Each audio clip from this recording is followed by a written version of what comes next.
Welcome to Business by Design with Valerie Priester, a podcast for established women entrepreneurs who are ready to move with clarity, conviction, and alignment. This is the space where self-trust leads, strategy supports, and expansion feels true. And now, here's Valerie. Hello and welcome back to Business by Design. Today is a little personal for me. I want to share a bit of what has been happening with me and my business most of this year. And I think it really started last year, like the end of last year, when I was going through my reflection exercise to see, how far I've come and where I want to go in the future. What's my next level, right?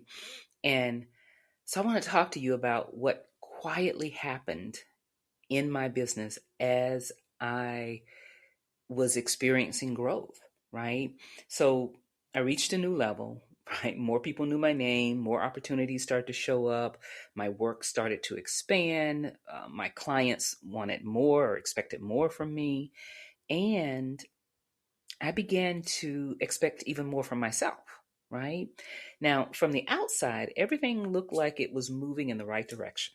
But inside, I began to feel a growing sense of disconnection. Now, here's the truth. The business was expanding, but I was not sure that I like how it felt. So let me explain more. When we are requiring more of ourselves, or let me just say when I was requiring more of myself, I was doing more, I was caring more, I was responding to more, but I was leaving less space to hear myself. And sometimes, without even realizing it, I began building a version of success that required me to leave parts of myself behind, which is never a good thing, right? And that's what I want to explore and talk to you about today. How do you grow without losing yourself? Because growth is not only about what your business is capable of becoming, it is so much more about who you are becoming as you build your business. One of the things that I often say is that, here I thought I was building a business, and what actually was happening on the inside was I was evolving as a person as well, right? And there was a version of me who worked incredibly hard to build and create the business that I have now, right? I had to figure things out. I took risk. I took chances. I said yes to opportunities because I wanted to build momentum, right? There were times when I over-prepared, I over-delivered, and I made myself more available than what I really wanted to be. But here's what I believed. I believed that I had to prove that I was committed, that I was dedicated, that I was determined, right?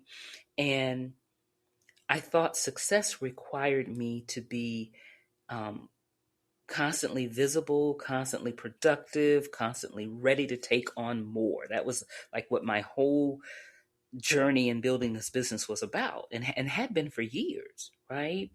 But that version of me deserved much more compassion than what I was giving it, right? And the reason I deserve that compassion is because I did the work to get here. I really did, right?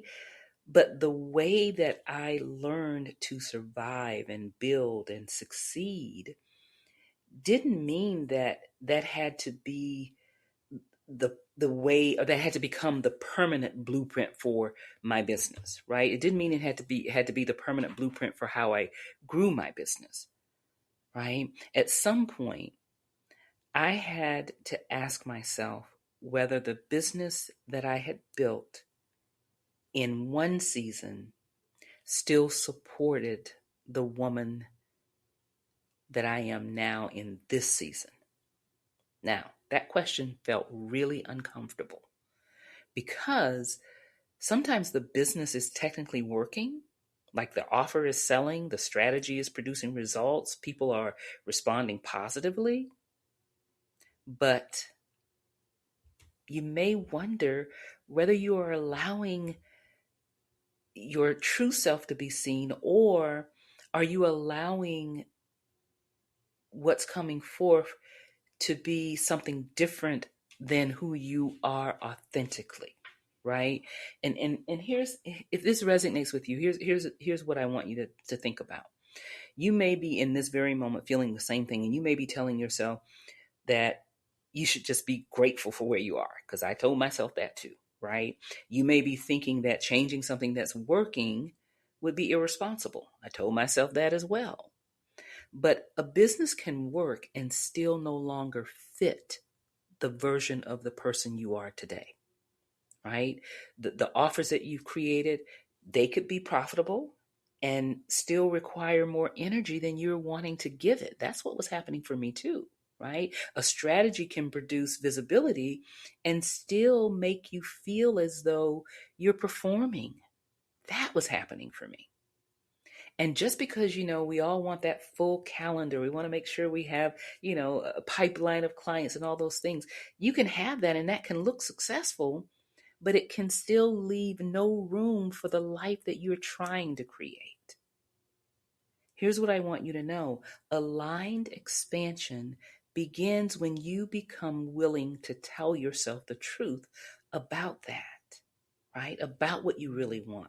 Not every uncomfortable feeling means something is wrong. Growth naturally stretches you. It really does. And it asks us to have conversations that we've been avoiding, right? To make decisions before we feel completely ready, and become visible in ways that challenge our old patterns. Growth asks for all of that. But there is a difference between the discomfort of expanding and the discomfort of abandoning ourselves. The discomfort of expansion says this is new and I am learning how to hold it, right? The discomfort of self abandonment says, I keep overriding what I know because I believe this is what success requires. One stretches your capacity, the other asks you to disconnect from yourself, right? And the more often you override yourself, the harder it becomes to hear your own clarity. That's what was happening for me, right? So I began to question decisions that were once very simple to make. I began to look outside of myself a lot for reassurance. And I kept searching for another strategy, another opinion, or another sign, because I no longer trust the first clear answer that came from within me, right? Which I can tell you is always the best answer. And that is why self-trust matters so very deeply in business, right? Self-trust does not mean that you never seek advice or support, or that you always know the complete answer, because we don't. Self-trust means that you remain in a relationship with yourself while you grow. And here's 4 key things that I learned, right? I learned that I can listen to wise counsel without giving away my own authority. I learned that I can consider the data without dismissing my own capacity. And then I learned that I can learn from someone else's strategy without assuming their way must become my way or the only way, right? And number 4, that I learned that I wanted more without forcing myself into a version of growth that did not honor me. Now, sometimes growing without losing yourself means deciding that more is not automatically better, because it's not, right? More clients may not be better if the way in which you serve them leaves you depleted. More offers may not be better if they divide your attention and dilute your message. And more visibility may not be the best thing or better if you feel pressured to become louder rather than more honest or authentic. And now here's the big one. more revenue may not create freedom if the business model behind it requires you to remain constantly available, right? All of that was happening for me. Now, this does not mean that you have to make your dreams smaller, because that's what most people will think. Well, I got to, have a smaller dream, or don't go after, this big vision or bodacious goal that I have. That's not what it means. It means you become more intentional about the reality that your dreams are creating, right? So instead of asking, can I reach this next level? You should be asking, do I want to live inside the business this next level will require? Right? That question can change everything. It can move you beyond the milestones and into the lived experience of the success that you're seeking. Right? That question asks you to consider your energy, your values, your relationships, your time, your creativity, and the way you want to feel while you're doing the work that you say you love. Those were the things that I had to consider in making the refinements in my business that I've made this year, right? Because my capacity is not separate from my business strategy. Neither is yours.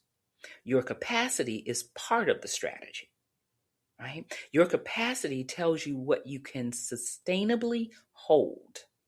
It reveals where support is needed, and it helps you recognize whether the next step is expansion, simplification, it could be delegation, refinement, or release.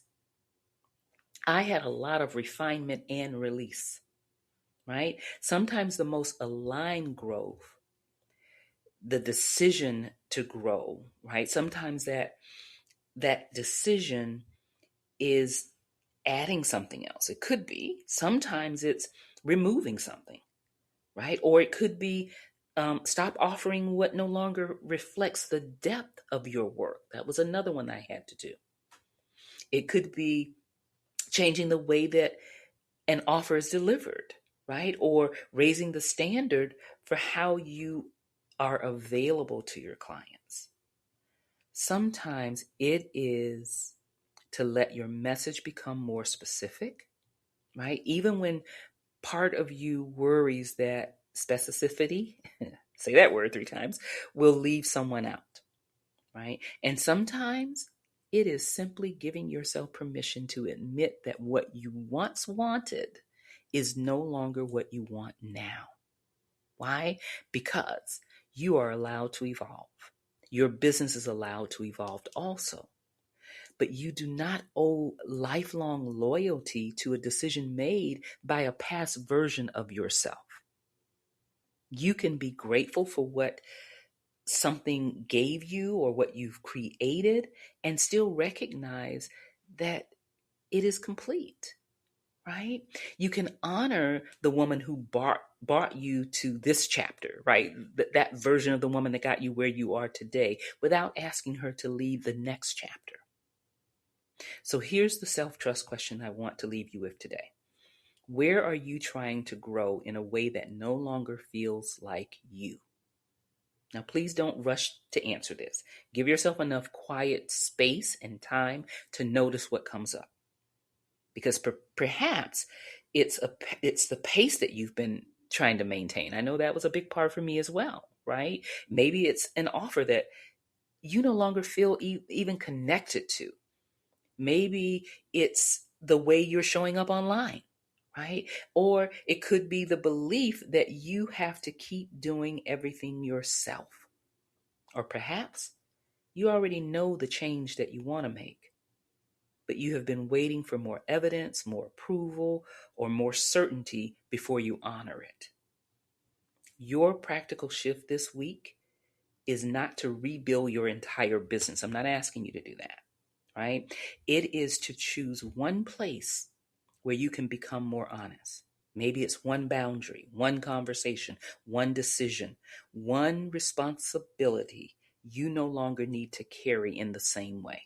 One small adjustment that helps your business reflect who you are now as opposed to a past version, right?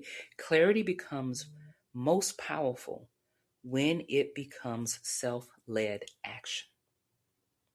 So remember, you do not have to force a dramatic transformation. You simply have to stop abandoning what you already know.